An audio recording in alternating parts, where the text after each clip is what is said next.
नमस्कार साथियों, मैं सिद्धार्थ देवल स्वागत करता हूं आपका ओएमआर में। साथियों, ओटीटी प्लेटफॉर्म पे हजारों वेब सीरीज है और हम डिसाइड नहीं कर पाते हैं कि कौन सी देखें और कौन सी नहीं देखें। इसीलिए मैंने ओटीटी ओएमआर चैनल इंट्रोड्यूस किया था आपके सामने कि मैं अच्छी वेब सीरीज, गुणवत्तापूर्ण वेब सीरीज आपके सामने रख सकूं। साथियों, आज हम ऐसी ही वेब सीरीज की बात कर रहे हैं जो केवल मनोरंजन के लिए नहीं बनी है, एक विशेष सामाजिक संदेश उससे जुड़ा हुआ है। जी हाँ, मैं बात कर रहा हूँ निर्मल पाठक की घर वापसी, जो कि ये सोनी लिव पे भी स्ट्रीम कर रही है। साथियों, सबसे पहले बात करते हैं इसकी कहानी पे। कहानी बड़ी ही रोचक है।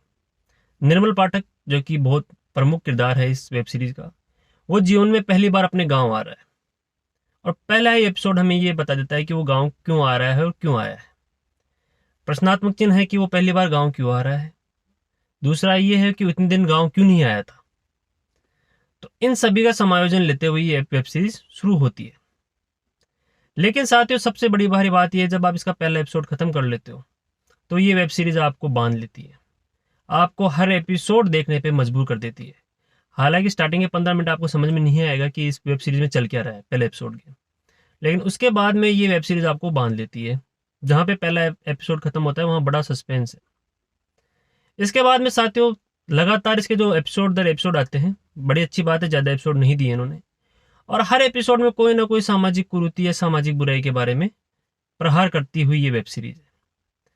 तो जैसे कि सबसे पहले बात कर ले छुआछूत के ऊपर, नारी शिक्षा के ऊपर, इस तरह के ये बहुत ही गंभीर विषयों के साथ ये वेब सीरीज बनी हुई है। एज ए ऑडियंस हमें सिर्फ मनोरंजन के लिए ही ये वेब सीरीज नहीं देखनी चाहिए, बल्कि क्योंकि मनुष्य एक सामाजिक प्राणी है तो हमें ये वेब सीरीज इसलिए भी देखनी चाहिए कि इसमें आदर्श है, समाज की बुराइयों के प्रति बहुत ही ज्यादा प्रहार किए गए।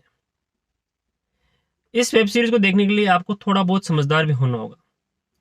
समझदार से मतलब ऐसे है कि इसके कुछ डायलॉग्स हैं जो कि आपको देखने के लिए थोड़ा पढ़ा लिखा होना होगा। जैसे कि इसमें एक डायलॉग आता है जो कि बहुत ज़्यादा मेरे दिल के करीब है। उसमें यह है कि भैया, जब हम छोटे थे तो झूठ मूठ का रोते थे, और जब बड़े हो गए हैं तो झूठ मूठ का हंसते हैं। इसी तरह दूसरा डायलॉग साथियों, जो मैं बता रहा हूँ, काफ़ी डायलॉग्स हैं, बहुत अच्छे डायलॉग्स हैं, उनमें गिने चुने बता रहा हूँ मैं आपको।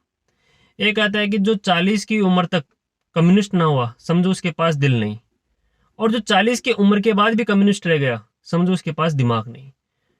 इस तरह से आप ये डायलॉग तभी समझ पाएंगे जब आप गहराई में थोड़ा बहुत स्टडी किए हुए।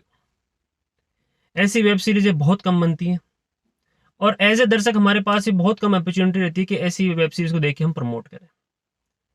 निर्मल पाठक की घर वापसी डायरेक्शन से लेकर डायलॉग डिलीवरी तक बहुत ही शानदार है।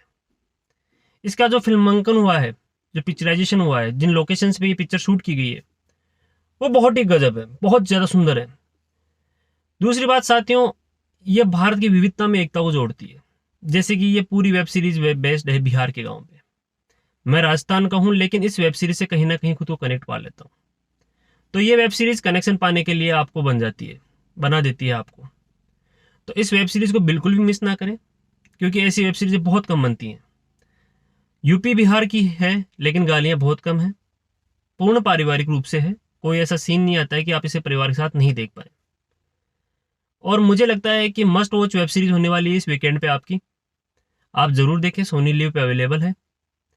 इसी के साथ साथियों, मैं अपने शब्दों को थोड़ा विश्राम दूंगा और उम्मीद करूंगा आपको ये रिव्यू अच्छा लगा और कुछ ऐसी ही खोज करते करते आपके सामने एक और कोई नई वेब सीरीज आपके सामने प्रस्तुत करूं। इसी के साथ जय हिंद, जय श्री राम साथियों।